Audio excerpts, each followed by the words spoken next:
యజ్ఞోపవేతం పరమం పవిత్రం. ఉత్త పవిత్రం కాదు, పరమం పవిత్రం. సార్ మణిపూర్ మధ్యలో మనం ఆగిపోయింది, అసలు మణిపూర్ దాని గురించి ఇంకొద్దిగా క్లుప్తంగా వివరిస్తాను కోరుకుంటున్నాను సార్. మణిపూర్ టాపిక్ నుంచి మనం పక్కకి వెళ్ళాం, డైవర్ట్ అయ్యాం. మీరు గమనించండి, స్వతంత్రం వచ్చే 75 ఏళ్ళు అయ్యాక మణిపూర్లో మొన్నటి దాకా రైలు లేదు, అరుణాచల్ ప్రదేశ్లో రైలు మార్గం లేదు. అవన్నీ విసిరివేయబడ్డట్టు, అసలు ఈ దేశానికి సంబంధం లేదన్నట్టుగా ఉండేది. ఇప్పుడిప్పుడే వాళ్ళు భారతదేశం మనది అలాగా ఒక భావన మనతో మమేకం అవుతున్నారు. ఇన్ని రోజులు రకరకాల చట్టాలు విదేశ భావజాలం ఉన్న వాళ్ళకు అనుకూలంగా, స్వదేశీ భావజాలానికి వ్యతిరేకంగా, ఈ ఆర్టికల్ 35A 35 లాగా ఇప్పుడు లోకల్గా ఎప్పటి నుంచో ఉన్నవాడికి అధికారాలు ఉండాలి, కానీ ఎక్కడి నుంచో వచ్చి, ఇప్పుడు కుకీస్ అని ఒక తెగ ఉంది, మెయితీస్ అని ఒక తెగ ఉంది, 2 తెగలు. ఈ మెయితీస్ అనేవాళ్ళు స్థానికులు ఎప్పటి నుంచో, ఈ కుకీస్ అనేవాళ్ళు బర్మా నుంచి వచ్చిన వాళ్ళు. ఏదో చట్టం అక్కడ చేశారు లోకల్గా, దాన్ని వ్యతిరేకిస్తూ ఈ భయంకరమైన అల్లర్లు చేసేసి ఆ తెగలో తెగ గొడవ అయింది. చివరికి చంపుకునేంత వ్యవస్థలను చేసేంత, ఎవడెవడైతే ఆ కిరాతకం చేశారో, ఆ తల్లుల వ్యవస్థలు చేయడం కావచ్చు, చంపడం కావచ్చు, ఇల్లు తగలబెట్టడం కావచ్చు, వాహనాలు తగలబెట్టడం కావచ్చు, వాళ్ళందరూ దండనార్హులు. వాడెవడైనా మణిపూర్ అంటే మణిపూరి నాట్యం ఒక కల్చరల్ ప్లేస్. అలాంటి దాన్ని ఎంత అపప్రద చేశారు, దాన్ని అలా చిలికి గాలివాన చేసేసి, దానికి తోడు ఇక్కడ మన లోకల్ గొర్రెలు దానికోసం ధర్నా.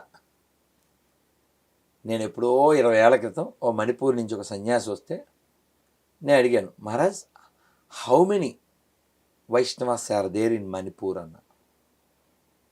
In Manipur all are Vaishnavas అన్నారు ఆయన. తర్వాత నేను కొన్ని ఫొటోస్, కొన్ని వీడియోస్ చూసా, అక్కడ ఉండే మంత్రులు కూడా ఈ కంటిమాలు ధరించి ఉండడం, తులసి. ఎందుకంటే వైష్ణవ భక్తులకి ఎక్కువ ఆలవాలమైనటువంటిది మణిపూర్, చాలా కల్చరల్ ప్లేస్. అలాంటి దాన్ని ఈ చెత్త అంతా తీసుకొచ్చి, యాక్చువల్గా మన దేశానికి సంబంధం లేదు కదా, క్రైస్తవం కానీ ఇస్లాం కానీ, డంపింగ్.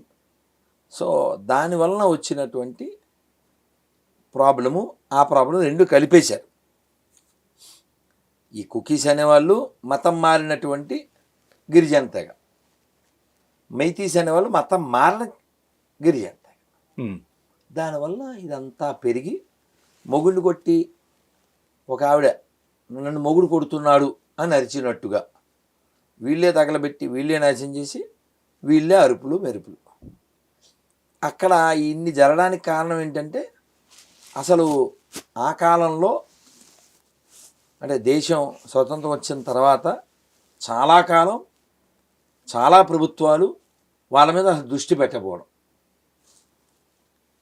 కాబట్టి దోషం ఎవరిదైనా మనం ఖండించాల్సిందే, ఎవరు మంచి పని చేసినా మెచ్చుకోవాల్సిందే. మణిపూరు ఇష్యూలో అంత జరగడానికి కారణం అక్కడ ఉండేటువంటి పాత చట్టాలు ఇప్పుడు మార్చవలసిన అవసరం ఉంది. వాళ్ళందరినీ దేశంతో మమేకం చేయవలసిన బాధ్యత ఉంది. ఎందుకంటే వాళ్ళకి ఏం పోయే కాలం అంటే, ఈ మతం మారిపోవడం వలన వీ వాంట్ స్పెషల్ నాగాలాండ్, నాగాలాండ్లో మొక్క, మణిపూర్లో మొక్క, లేకపోతే ఇంకో మొక్క కలిసి మెగా నాగాలాండ్, లేకపోతే ఏవో ఇవన్నీ. మీరు ఎక్కడన్నా చూడండి, మతం మారిపోతే నెక్స్ట్ డైలాగ్ ఏంటి, సెపరేట్. కలిసి ఉండడం, అలాంటి ఆలోచన వాళ్ళకుండా వెడగొట్టు, చెరగొట్టు, పడగొట్టు. పాకిస్తాన్ అలాగే పుట్టింది, బంగ్లాదేశ్ అలా పుట్టింది, ఇది కూడా అదే పరిస్థితి. కాబట్టి ఈ విభజనవాదుల యొక్క ప్రమేయం దండిగా ఉంది. మనం భూమి మీద కొన్నాళ్ళు ఉంటాం.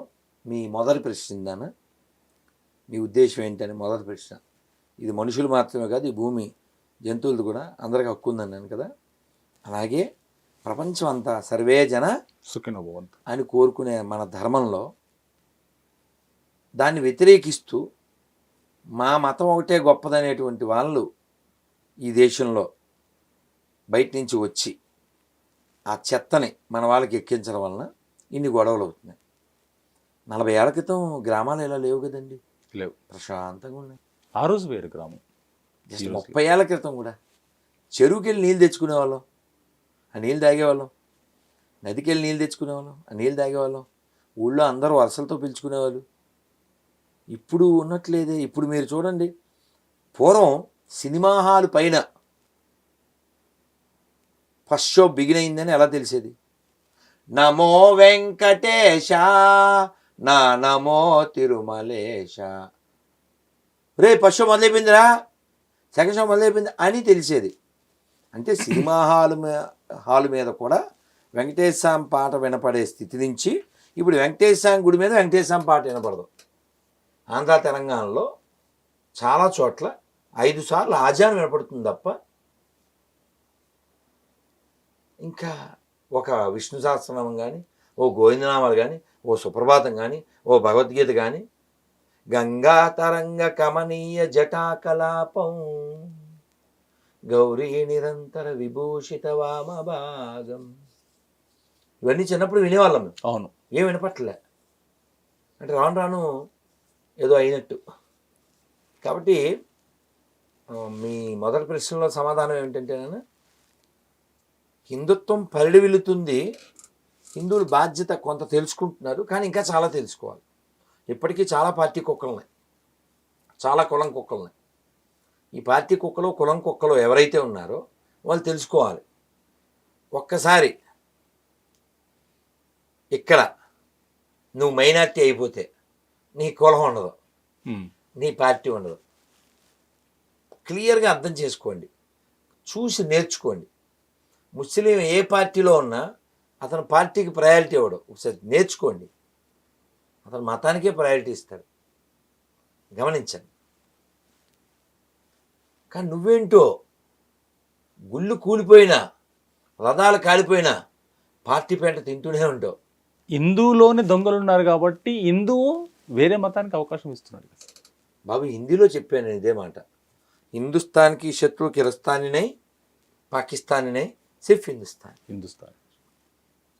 పటేల్ గారు పిఎం అయి ఉంటే చాలా ఇన్ని సమస్యలు మనం చూసి ఉండేవాళ్ళం కాదు. పటేల్ గారు వార్నింగ్ ఇచ్చిన తర్వాతే పాకిస్తాన్ నుంచి డెడ్ బాడీస్తో రైలు రావడం ఆగింది.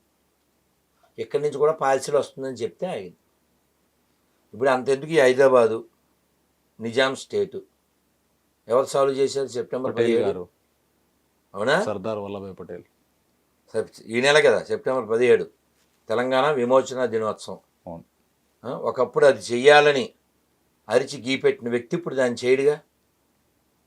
చేస్తారా? ఈ తెలంగాణ రాష్ట్ర ప్రభుత్వం చేస్తుందా? అంత దమ్ములేగా. అంటే మన ఇంటి ఆడవాళ్ళని ఎత్తుకుపోయి మానభంగం చేసినప్పుడు మీకు రోజు అలా పుడితే అలా వస్తాయి. సో దురదృష్టం ఇది. స్వాభిమానం లేని వ్యక్తులు, వాడు తెలంగాణ వాడైనా, వాడు రాయలసీమ వాడైనా, వాడు ఆంధ్ర వాడైనా, వాడు ఏ వాడైనా ఆ జాతి నిలబడదు. స్వాభిమానం కావాలి. స్వాభిమానం లేకుండా కేవలం స్వార్థమే ఉంటే ఆ జాతి ఉండదు. పాకిస్తాన్లో శ్రీరామనవమి జరగలేదు 100 ఏళ్ల క్రితం. పాకిస్తాన్లో 100 ఏళ్ల క్రితం కృష్ణాష్టమి జరగలేదా?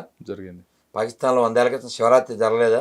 ఎందుకు? పాకిస్తాన్ వాళ్ళు అక్కడ తవ్వుతుంటే 1000 ఏళ్ల క్రితం విష్ణు దేవాలయం భూమిలో అలాగ దొరికింది. మొన్న అదేదో పెయింట్లు వేస్తున్నారు ఒక పాత బిల్డింగ్కి, అది ముస్లిం బిల్డింగులుగా బయట ఉంది. అవన్నీ తొలగిస్తుంటే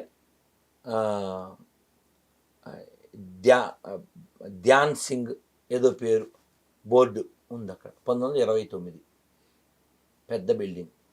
ఇప్పుడు వాళ్ళు ఎవరు లేరు అక్కడ, ఎందుకంటే చంపేశారు కాబట్టి. అలాగే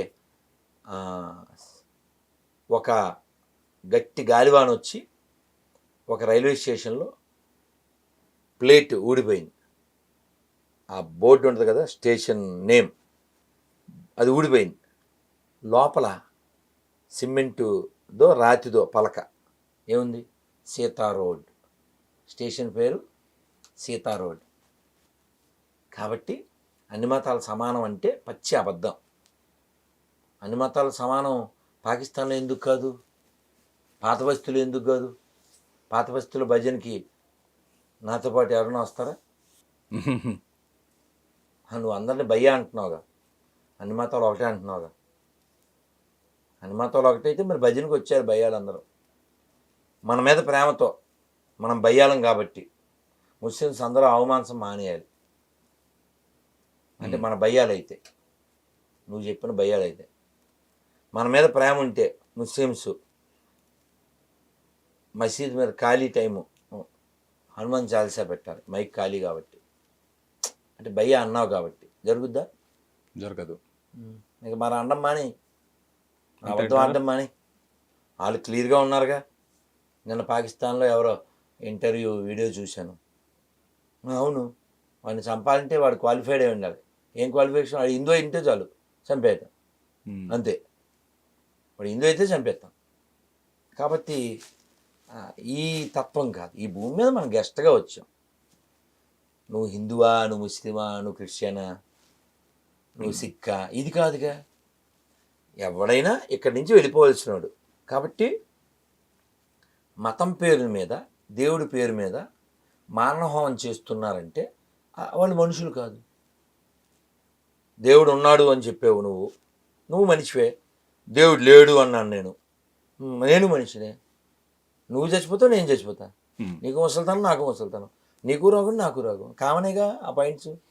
కాబట్టి ఎవరికైనా ఉపకారం చేయడానికి నీ మతం ఉపయోగపడితే దానికి దండం. రక్తపాతం లేకుండా నీ మతం ఉంటే దానికి దండం. నిన్న మేము ఫెస్టివల్ చేసుకున్నాం, పెద్ద ఫెస్టివల్, బలరామ జయంతి. పువ్వులు, ఆకులు, తోరణాలు, అభిషేకం. ఏ రక్తపాతం లేదు. 100 మంది సంతోషంగా కీర్తన చేసి డ్యాన్స్ చేసి వచ్చాం. అలా జీవించచ్చుగా. బోల్డన్ని అమాయక ప్రాణుల్ని రోడ్ల మీద కోసేసి తినేస్తేనే పండగ. అది హిందూ అయినా సరే, ముస్లిం అయినా సరే, క్రిస్టియన్ అయినా సరే, నువ్వు పండగ చేసుకోవడానికి ఇంకో జంతువు ఎందుకు చచ్చిపోవాలి? నీ పండగ దానికి దండగ ఎందుకు కావాలి చెప్పు? నీ పిల్లలు బాగుండాలి నువ్వు కోరుకుంటావు కదా. What right you have to slaughter? అందుకంటే చిన్నదని చంపేస్తాం, అంతేగా. లేదా నీ మైండ్లోకి ఇంకేమన్నా ఎక్కిందా? ఈ భూమి మీద అన్నీ నీ కోసమే సృష్టించబడినాయి అనే బైబిల్ తప్పుడు వాక్యాలు ఏమైనా ఎక్కినాయా నీకు? స్లాటర్ హౌస్ అంటే తెలుసా? జంతు వధశాల. మొన్న వీడియో చూసా. ఇప్పుడు ఎక్కడైనా ఫ్యాక్టరీ అంటే రెడీమేడ్ దుస్తుల ఫ్యాక్టరీ బాగానే ఉంది, ఇంకా లేకపోతే ఏదో మెడిసిన్ ఫ్యాక్టరీ, లేకపోతే బ్యాగుల ఫ్యాక్టరీ, బకెట్ల ఫ్యాక్టరీ. చికెన్ ఫ్యాక్టరీ ఏంటండి? తినడానికే పెంచుతున్నారు కదా సార్ చికెన్ని. అని అది కోడి కావచ్చు, మేక కావచ్చు. మంతెన సత్యనారాయణ రాజు గారు చెప్పారా? ఆకులు తిన్న మేక గొట్టలు ఎక్కును, మేకలు తిన్న మనిషి మంచం ఎక్కును.